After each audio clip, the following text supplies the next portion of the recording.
వర్గీకరణ వ్యతిరేక పోరాట సమితి జిల్లా కో-కన్వీనర్ పిల్లారా ఈ రోజున భారతదేశం మొత్తం కూడా సంఘ నిర్వహించడం జరుగుతుంది.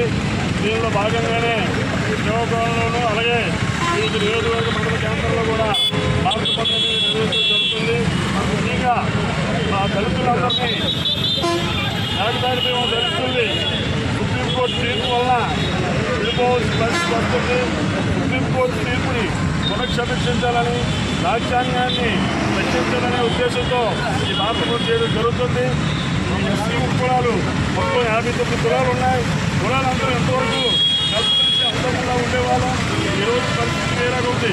ఎందుకంటే వర్గీకరణ ఏబిసిడి అనే వర్గీకరణ చేయడం వల్ల కులాల్లో కొన్ని 59 కులాల్లో కొన్ని జాతులు నష్టపోవాల్సిన పరిస్థితి వచ్చింది.